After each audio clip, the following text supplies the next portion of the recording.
हमारे ब्रह्मांड में अरबों तारे और गैलेक्सीज हैं, फिर भी ये इतना डार्क क्यों है? पृथ्वी पर जितने रेत के कण नहीं है, उससे भी 1 लाख गुना तारे होने पर भी हम अंधेरे को ही हर जगह क्यों देखते हैं? आखिर ब्लैक होल में जाने वाली चीजें असलियत में जाती कहां हैं?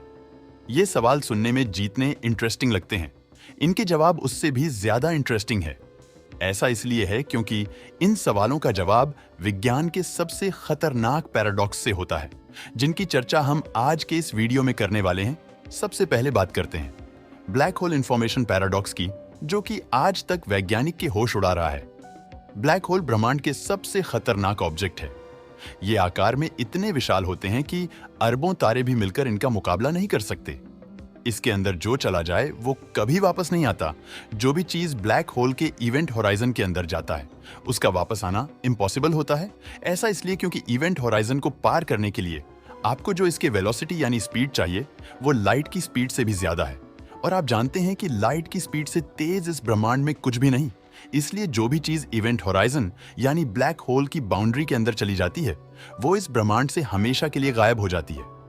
इसी वजह से ब्लैक होल्स ब्रह्मांड के सबसे रहस्यमयी सवाल को जन्म देते हैं, जिसका जवाब आज तक किसी भी वैज्ञानिक के पास नहीं है। क्वांटम फिजिक्स के मुताबिक इंफॉर्मेशन यानी डेटा को किसी भी तरह से डिस्ट्रॉयड नहीं किया जा सकता है। अगर इस ब्रह्मांड में कोई चीज मौजूद है तो उसके बेसिक डेटा को खत्म करना पॉसिबल नहीं है। लेकिन जैसा कि हम जानते हैं कि ब्लैक होल में जाने वाली कोई भी चीज दोबारा वापस नहीं आती। इसका मतलब ये है कि ब्लैक होल उस चीज के डेटा को भी खत्म कर देते हैं। पर ऐसा होना क्वांटम फिजिक्स के नियमों के खिलाफ है। पर ब्लैक होल ऐसा करते हैं। वहीं दूसरी तरफ कुछ वैज्ञानिक मानते हैं कि ब्लैक होल में जाने वाली सारी इंफॉर्मेशन एक दूसरे ब्रह्मांड के रूप में बाहर आती है। हमारे ब्रह्मांड की शुरुआत आज से करीब 14 मिलियन साल पहले एक सिंगुलैरिटी से हुई थी। ये एक ऐसा क्वांटम पॉइंट होता है जिसमें बहुत सारा मैटर इकट्ठा होता है।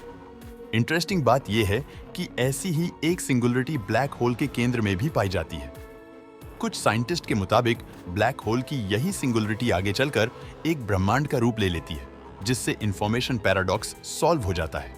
ये दोनों ही हाइपोथेसिस काफी अच्छे हैं, लेकिन साइंस बिना प्रूफ के काम नहीं करता। यही कारण है कि इन्हें इंफॉर्मेशन पैराडॉक्स का सलूशन नहीं कहा जा सकता है। अब मैं आपको दूसरे दिमाग घुमा देने वाले पैराडॉक्स की तरफ लेकर जाऊंगा, जो आपको भी सोच में डाल देगा। दी ऑल्वर्स पैराडॉक्स हम बचपन से पढ़ते आ रहे हैं कि हमारा ब्रह्मांड बहुत ही विशाल है और इसमें मौजूद तारे अनगिनत हैं, जिन्हें गिना भी नहीं जा सकता।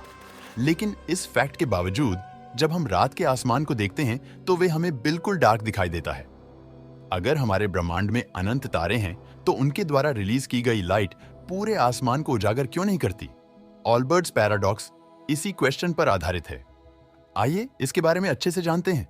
मान लीजिए आपको ये घने जंगल में छोड़ दिया जाता है, जहां चारों तरफ पेड़ों की संख्या एवेनली डिस्ट्रीब्यूटेड है। ऐसे में आपको लाइट की एक किरण भी नहीं दिखाई देगी, क्योंकि उन पेड़ों ने सारी लाइट को ब्लॉक कर रखा होगा। लेकिन अगर इसी चीज को अपोजिट करके देखें तो हमारे ब्रह्मांड में मौजूद अनगिनत तारों की लाइट चारों तरफ दिखाई देनी चाहिए और अंधेरे का एक तिनका भी नहीं बचना चाहिए। लेकिन असलियत में ऐसा नहीं है। ये पैराडॉक्स वैसे तो बहुत लॉजिकल साउंड करता है, लेकिन इसमें कुछ महत्वपूर्ण कमियां हैं। जब ब्रह्मांड को अनंत बोला जाता है तो सिर्फ उसके साइज को कंसिडर किया जाता है। हम ये सब जानते हैं कि हमारे ब्रह्मांड की एज 14 बिलियन साल है, जो कि एक फाइनाइट नंबर है और इस चीज को ऑल्वर्स पैराडॉक्स में इंक्लूड नहीं किया जाता। दरअसल हमारे ऑब्जर्व यूनिवर्स की चौड़ाई 93 बिलियन लाइट ईयर से भी ज्यादा है। यानी अगर आप लाइट की स्पीड से चलते हैं तो इसके एक से दूसरे छोर तक जाने में आपको 93 बिलियन सालों का समय लगेगा। आसान भाषा में कहें तो भले ही हमारा ब्रह्मांड अनंत हो, लेकिन उसका वह हिस्सा जिससे लाइट हम तक पहुंच सके वह फाइनाइट ही है। यही कारण है कि हमें चारों तरफ तारों की रोशनी नहीं दिखाई देती। इसके अलावा प्रकाश की इंटेंसिटी डिस्टेंस के साथ कम होती जाती है, जिस वजह से वे विजुअल स्पेक्ट्रम से भी लो एनर्जी में चली जाती है और उसे बिना किसी इंस्ट्रूमेंट के देखना इम्पॉसिबल हो जाता है। इन्हीं दो कारणों की वजह से हमें रात का आसमान सूर्य की तरह चमकता हुआ नहीं दिखाई देता। दोस्तों, वीडियो पसंद आया हो तो लाइक और शेयर करें।